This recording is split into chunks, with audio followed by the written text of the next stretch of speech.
Hello everybody, it's George from Ireland. I'm speaking to you opposite the UK Parliament because the local election results have just come in. It being Friday the 5th of May, because of course it's Thursday when elections always take place in the United Kingdom. Anyway, the election results were not good for the Conservative and Unionist Party. That was widely predicted. So there were elections in over 200 local council areas in England and Wales, Scotland and Northern Ireland later this month. Yeah, as predicted, Labour has won. Not quite as much as the opinion polls said.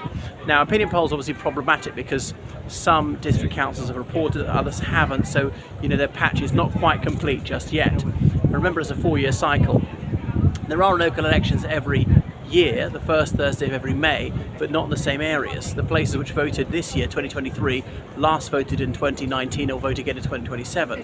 Places that had local elections in 2022 won't happen again until 2026, and so on. So in some ways we can't read too much into them because they might be results which are which one year happen to be held in places where it's a bit more Labour voting than average, or a bit more Conservative voting, or where the Liberal Democrats have more of a presence than elsewhere. But anyway, opinion polls showed that Labour ahead by up to 18 points, but that was an outlier, that poll.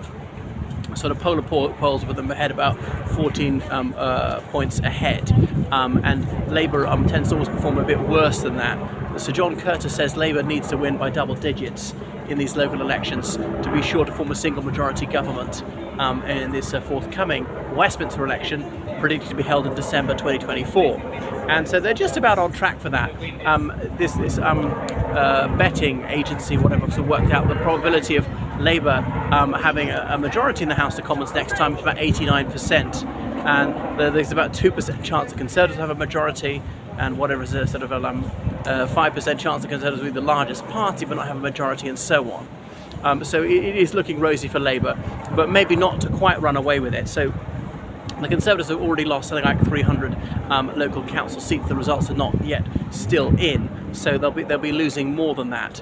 The predictions of the Conservatives losing 1,000 seats, which it looks very unlikely is going to be that bad, because about 8,000 local councillors were up for re-election this time. About 3,500 were Conservatives. Obviously Labour the second biggest, Liberal Democrats, a few resident associations, as in people who just form themselves as an organisation and are not affiliated to any political party. Some independents who are not part of any organisation, not even part of a residents association. The Yorkshire Party, the Liberal Party.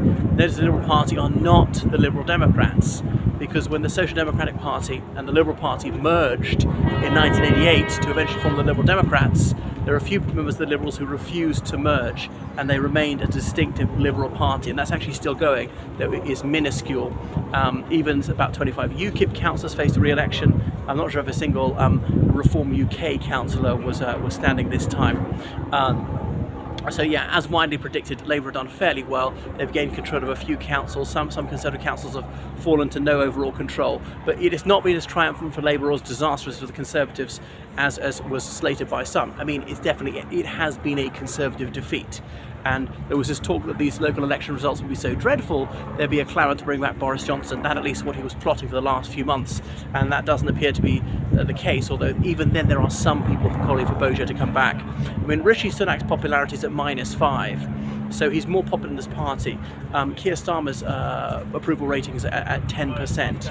So how do you work out an approval rating? You take all the approves, then you subtract from the disapproves, and then you've got your approval rating. So supposing 50% of people approve of Keir Starmer, 40% disapprove, so 50 minus 40, that's 10%. So there's a 10% approval rating. What about the other 10% it weren't accounted for? Because some people are neutral, refuse to answer, or whatever. Anyway, so it's quite bad news for the Conservative Party, but they've managed expectations. They widely trailed this, yes, we're going to do badly. Oh well, it's actually not as bad as we thought. So this is a moral victory to us. That's meant to be the response. I think who's maybe really done badly is the Liberal Democrats. They've not made significant gains. Yeah, they've won a few council seats. I think they won one.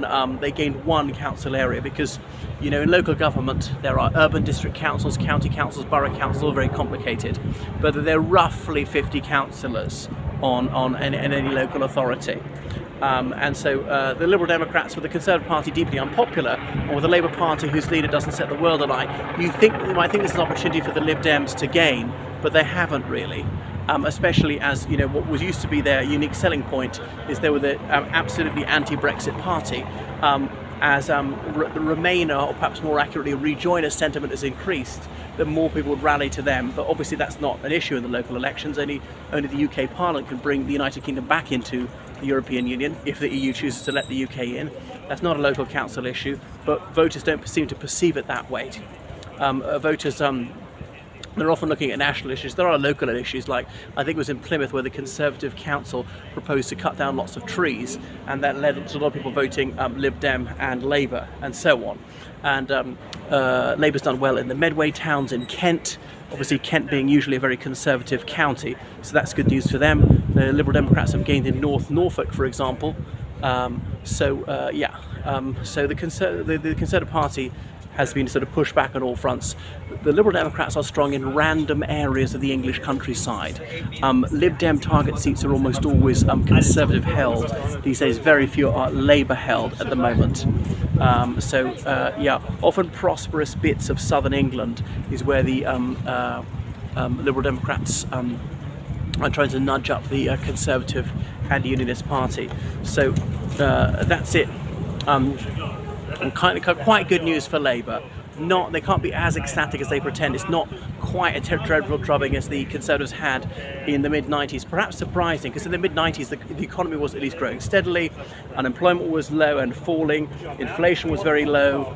Yeah, but the Conservatives don't have such good news, and maybe the cynic in me thinks this timing of that 5% increase for doctors, nurses, all NHS staff came about a week before these local elections. Was that an attempt to change it?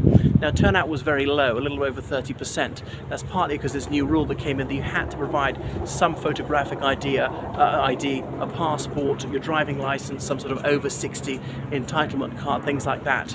And so some people were turned away who tried to vote. Now, this is thought to impact Labour and the Liberal Democrats more than Conservative voters. Remember, Labour always struggles to motivate its supporters to vote. Now, one thing about having lots of councillors is then the councillors are going to go and campaign next time there's a Westminster election, as into the Palace of Westminster across the river. They're not standing for it, but they are people who've been elected for that party. Often they aspire to be parliamentary candidates themselves. Because the Conservative Party, as quite a few of their councillors will have lost their council seats, will be less inclined to campaign vigorously the next time there's an election for the UK Parliament. And all the Liberal Democrats have found, obviously, if you win council wards, you can eventually win the parliamentary seat. Hard work can make a tangible difference at a local council level.